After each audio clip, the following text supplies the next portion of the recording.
WSTKS-FM Worldwide. Digital collaborative learning for the 21st century.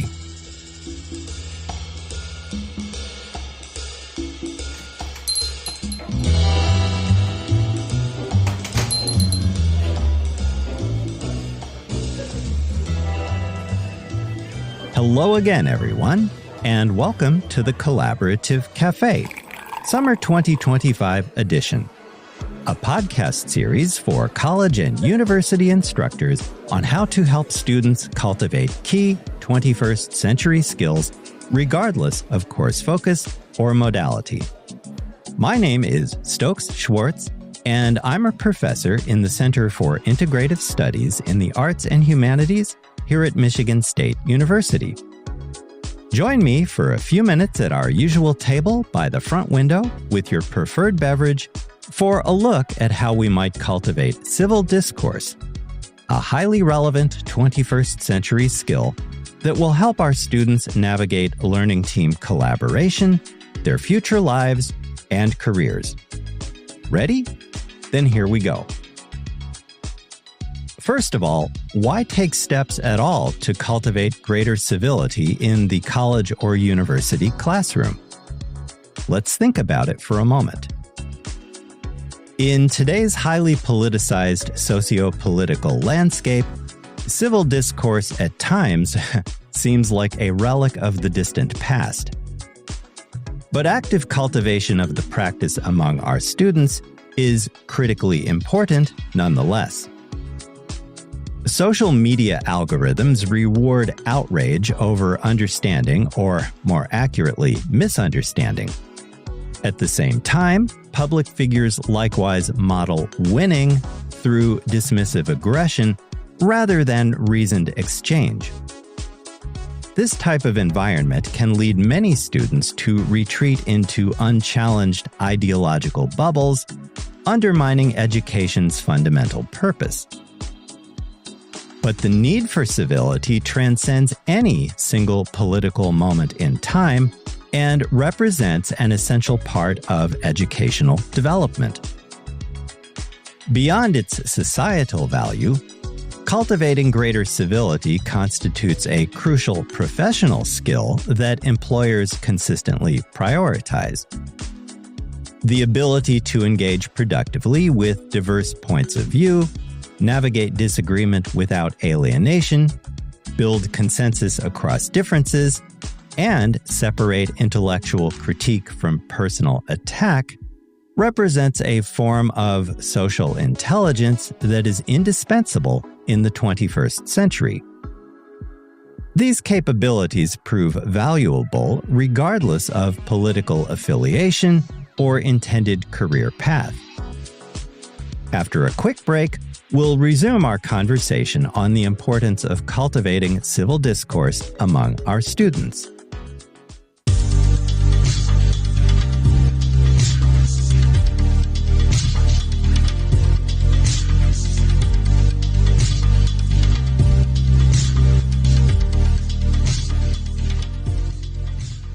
Welcome back.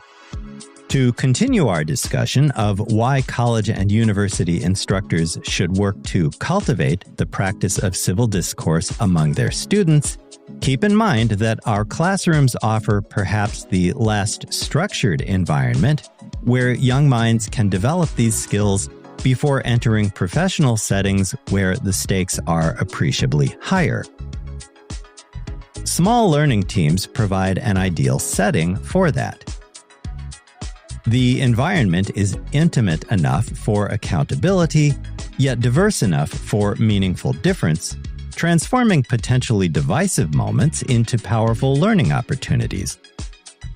Keep in mind that today's students often arrive on campus with varying degrees of collaborative experience and different discourse models from their families, communities, and social media environments.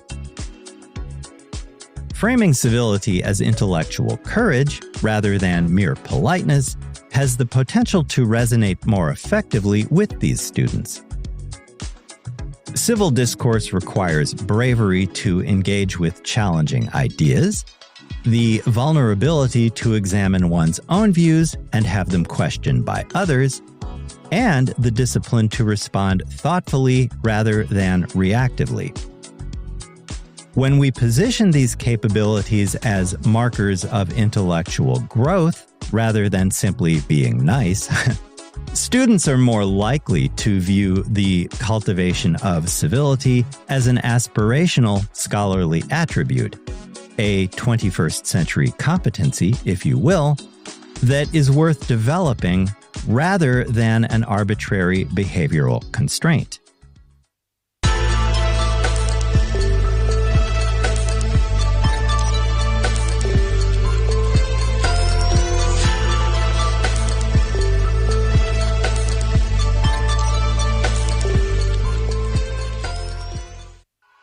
Thank you for joining me, everyone. Today, we're looking at the very real need for civil discourse and how we might cultivate that habit among our students. To lay the groundwork for effective collaboration, learning teams should begin by establishing their own ground rules for civil discourse. That crucial first step involves the development of a team charter or contract, as I have suggested before, in which student members define collaborative and communication norms and gain ownership of those standards. Specifically, teams should define what respectful disagreement looks like within their team, set clear expectations for handling conflicting points of view, and provide concrete examples of constructive versus unconstructive critique. When students participate in creating these guidelines themselves, rather than having them imposed from above by the instructor, they cultivate a greater sense of ownership and accountability towards maintaining respectful interactions throughout their teamwork.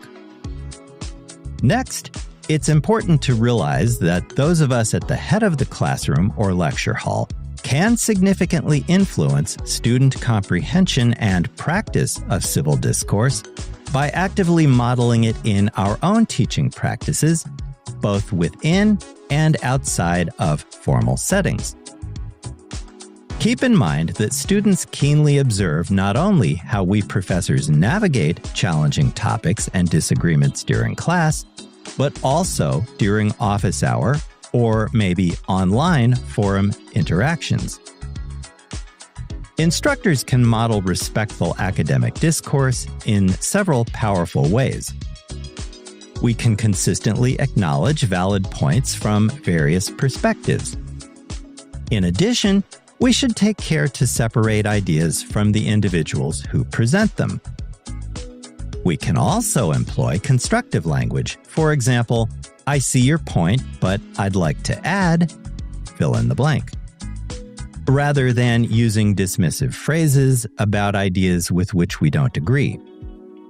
And finally, we can openly admit when we don't know something or when we've made an error. Through consistent actions like these, we provide a practical template to students that they can internalize and emulate in their own interactions to practice greater civility during challenging situations.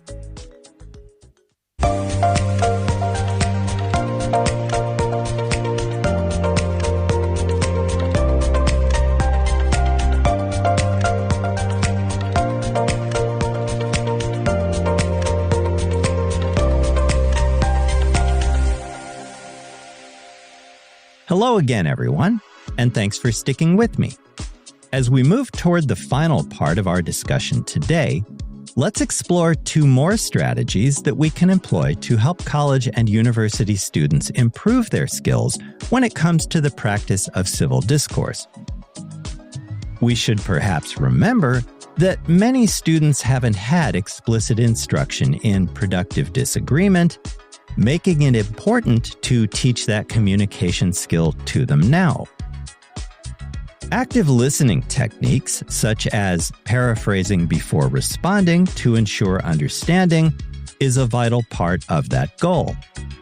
For instance, a brief exercise might involve one student stating an opinion and another paraphrasing it back to ensure accuracy before offering their own perspective. Moreover, instructing students in the use of I statements rather than accusatory language can foster a less defensive environment.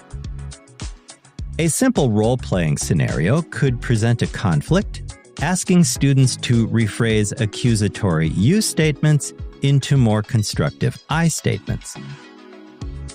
Likewise, encouraging students to ask genuine questions aimed at understanding different perspectives rather than simply countering them is also helpful.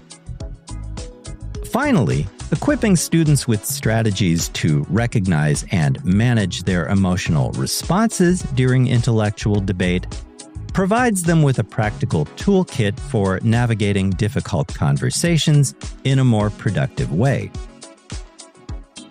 Incorporating these brief skill-building exercises into the course early enhances students' ability to practice and refine civil discourse principles throughout their collaborative activities. But what if incivility arises during a class discussion or within a learning team? Here, it's crucial for instructors to address the issue constructively right away, since that response will shape the learning team's culture and member understanding of professional expectations moving forward. In this case, meet privately with the students involved rather than addressing the issue publicly, which can lead to defensiveness and embarrassment. Focus on the specific behaviors observed, for example, interrupting or dismissive language, rather than making broad character judgments about the individuals. Reframe conflicts as valuable learning opportunities about effective communication, collaborative problem-solving, and conflict resolution.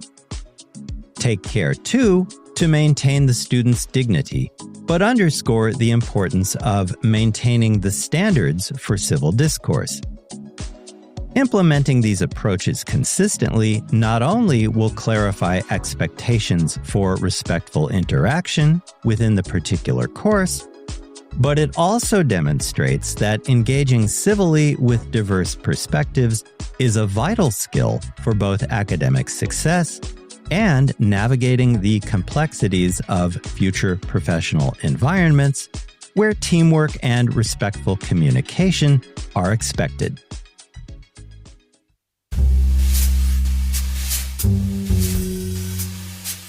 WSTKS-FM Worldwide. Digital collaborative learning for the 21st century. If you find this podcast helpful, be sure to hit like, share, and subscribe.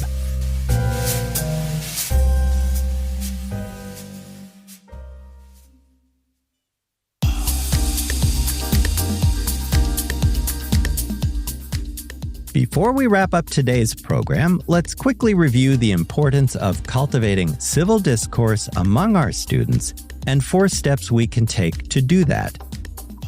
Given the highly polarized world in which we live, cultivating civility in the classroom isn't just about politeness. On the contrary, it's about developing crucial 21st century skills that prepare students for meaningful engagement with the world around them. The post-secondary classroom offers a unique opportunity to develop these competencies. By establishing collaborative ground rules, modeling respectful discourse, explicitly teaching communication techniques, and addressing incivility promptly, college and university instructors can foster learning environments where civility flourishes. Ultimately, these skills will help students develop both subject knowledge as they examine course materials together and the essential ability to engage in a productive way with diverse perspectives, regardless of political views or intended career paths. And that brings us to the end of today's program. Join me next time to continue our exploration of how to help college and university students cultivate key 21st century skills regardless of course focus or modality. Until then, thanks for joining me in the Collaborative Café Summer 2025 edition.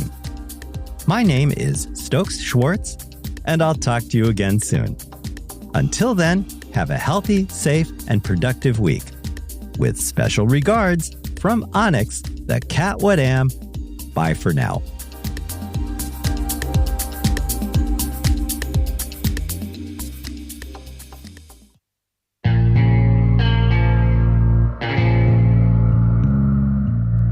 You've just heard a podcast from WSTKS-FM Worldwide, digital collaborative learning for the 21st century.